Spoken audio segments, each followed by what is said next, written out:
John Wood coming off turn 4. That's the white car on your screen. He got help, but there's no question, Darrell, he had got out of the throttle completely. It looked like the car just wouldn't go right there. I think he was trying to keep it on the bottom to give whoever that was on the outside, Biffle, enough room. Whoa, that car almost went over, guys. Hit that pavement right there and went a little airborne. But yeah, he was trying to give him room on the outside, keeping it pinched down. He ended up having to lift out of the throttle a tad. Because you could even hear how much Greg Biffle got out of the throttle before he got into the back of John. Because as you mentioned, Mike, they had the black flag out for him about to bring him onto pit road because he threw the piece of roll bar padding out. Then he reported that there was debris on the racetrack. Next thing you see the black flag waving right there for the 41 car.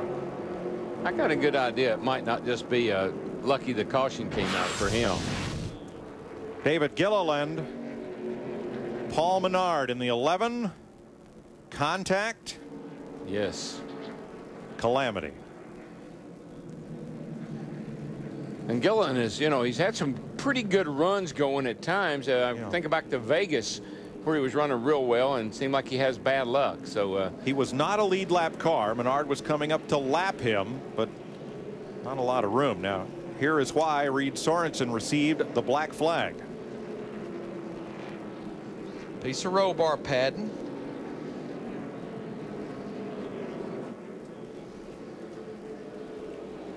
But I like his story. Something just flew out of my car. Steve. Well, Mike, I will tell you this. Reed Sorensen, for his part, is saying he doesn't know what happened and he doesn't know why he's being black flagged. His crew chief, Brian Patty, is talking to the NASCAR officials. So to this point, he's maintaining innocence. All right, now, in the benefit of the doubt department, that padding is glued onto the roll bar. There's a lot of air going through that car. It's possible. I don't have a law degree. I don't even play a lawyer on TV. I'm going to leave this one alone. Here's the next thing we would see. We'd probably see a glove on the racetrack if that piece of roll bar padding hadn't popped out. Just blew out of it. Mike, you can see it there just in front of the left front tire. As Larry told you earlier, Keller, one of only 4 drivers to complete every lap this year. The others are Boyer, Harvick, and John Wood. And that's another team that that could win so many races if they just had a little bit better luck. Get that out there. Of course, they'd love to see a caution about right now and be able to make a pit stop under caution and not go a lap down. He's 1 lap down now, actually. I think it'll fix itself. And now he has grassed up the front straightaway. Yeah. Caution is out. Pretty much going to have to do something here. They run through that grass down there. Need to get the fender off it. That's a great break for Casey Kane. We've been talking about him in the 9 car. Got a lap down early, had to make a green flag stop. He's the first car lap down. He will get the free pass, so he'll be 19th. So what do I write? Caution for grass on the track? I don't think we've ever had that. Well, that tire really, that tire came apart and ate that fender up. Occasionally they fix themselves, but then occasionally they don't. Now, we know these teams, they have plenty of tires left in their pits because, you know, we've only had 2 cautions, this being the 3rd. So I'd say we'll see a lot of them possibly come to pit road. Although we saw those sparks from under Keller's car, something's locked up under there as well. Whoa, Tim Sauter. Man, he did a whale of a job missing him right there. And it's a shame because he liked, Jason liked 1 car making it to the pit road entrance. Oh, Jason Keller took out our grass cam. Let's see if we. Yeah, we'll see. Are you sure? We'll see. Are you sure? Oh. It's still there and it's still working, though. I think it's still. I think it's okay. Quick, cue up John Cameron Swayze.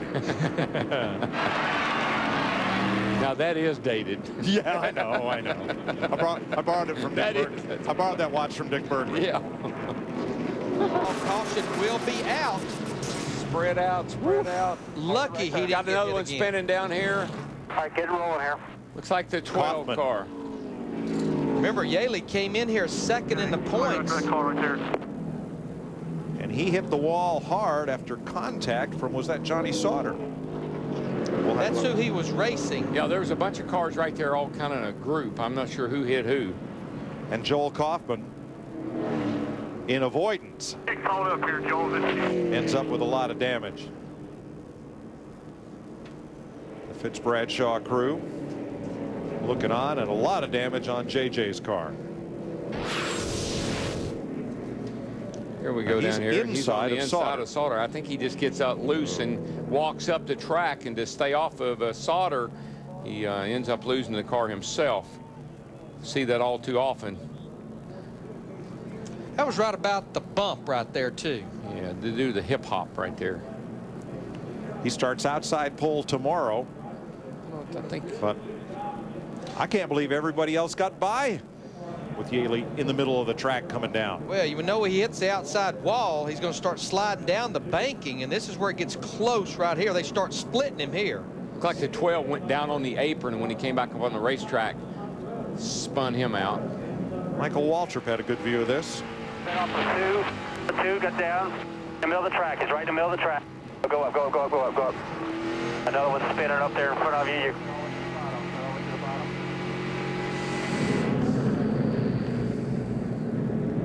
And let's follow Joel Kaufman in the 12. See him down on the bottom down here. I think he just came up off the apron. He may have got bumped, but I don't think he did. Fourth caution of the day in the O'Reilly 300.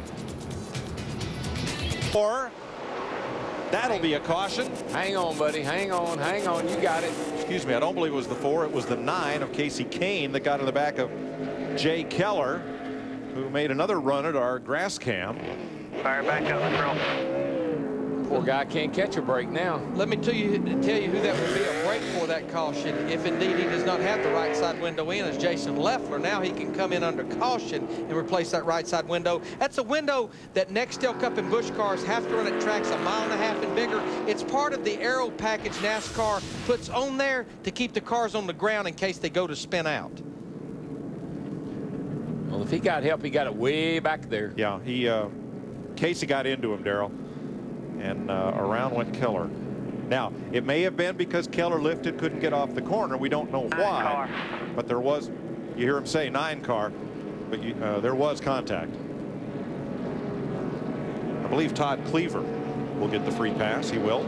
Yeah, there he goes right there.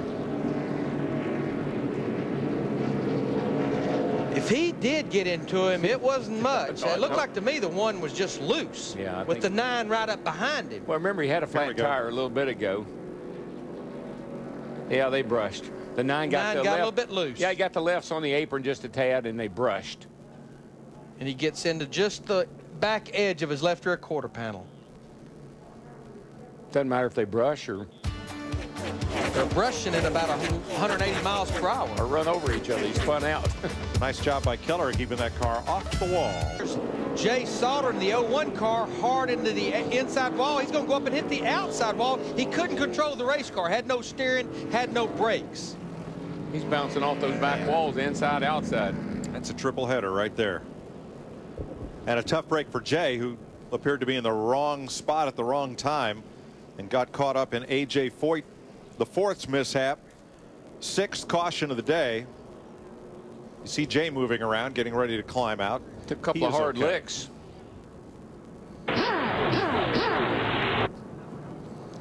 We'll see right here the 38's down underneath the J in the 01. Casey Kane going by on the outside to get 3 wide off of 2. 38 gets sideways.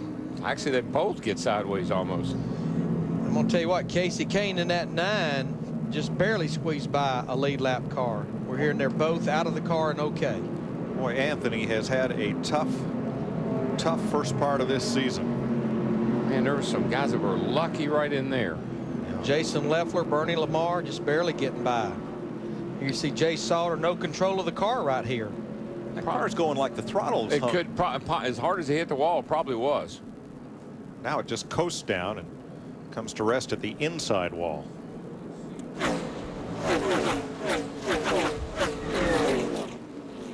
I'm not so sure that the 9 car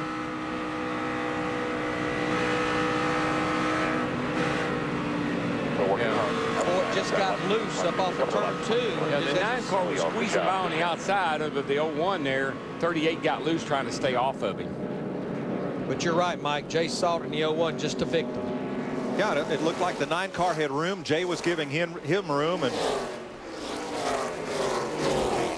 goodness gracious. At least he caught the safer barrier there at the end of that back straightaway. Well, caution flag again. What will they do, Matt? It will be out again. Don't think there was contact, Darrell. He just eased up and got up into the marbles, and then away he went. Well, when you get all these cars grouped up on these restarts, you run down in the corner, you got nowhere to go. You end up going high and getting in the loose stuff, spinning out. I really think these cautions are probably hurting Kurt Busch, because it looks like Biffle can get a run on him for a lap or so. Stacy Compton will get the free pass. Let's see what happened to the McDonald's car down in turn 1. See him back there just at the top of the screen. He just gets in there. Yeah, he gets her a little bit loose. I can see sparks flying out from under it. See him bottoming out just a little bit up there on the high side. A little bit of contact with the outside wall. He'll keep going, but the caution does come out. Now, the unique thing about this caution here, you see another replay, another angle of this wreck with Regan Smith. But right now we have 12 laps to go, so it appears that this restart will come with less than 10 to go. So that'll be good news for like Jeff Burton and Casey Mears, Kyle Busch. They will not have those lap down cars on the inside to contend with single file restart.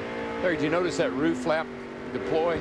The right side roof flap came up on the 35 if he's going around. Yep.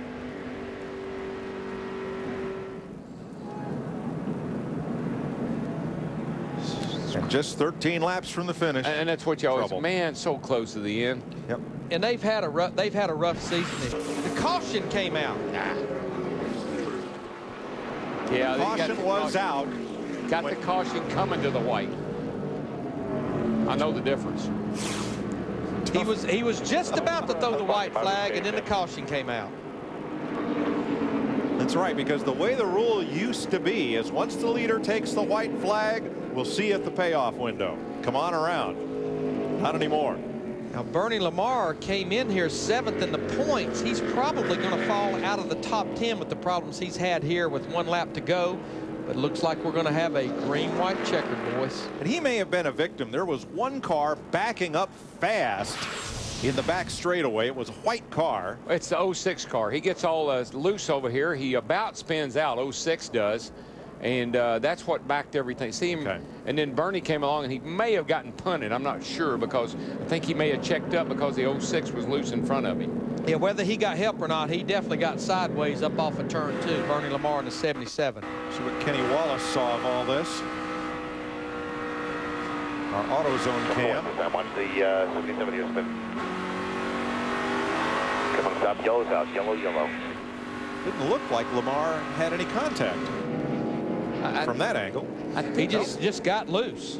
Yeah, that's what happened. I think what may have happened, though, is I think he saw those cars bottling up in front of him. He ran up on them. He may have gotten on the brakes and just spun himself out.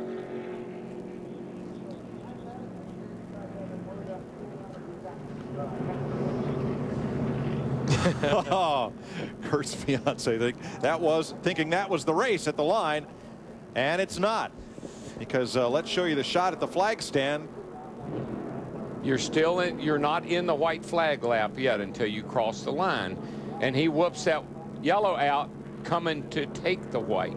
Had they crossed the line, the race is over. Yep. Field would have been frozen. So we got to do it one more time, boys. Get one shot at it. That's okay. We've got nowhere else to go. Now, back in the day, the yellow and the white could have come out together, and the race would have been over without the green-white checker.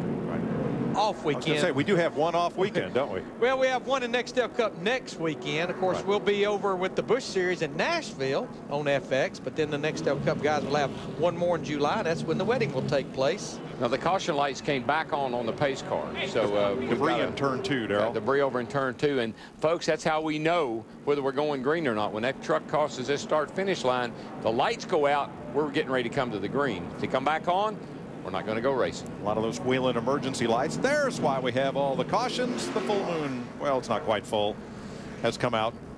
It's full enough. When Biffle thought it was going to be his turn, but he stayed in the Busch Series.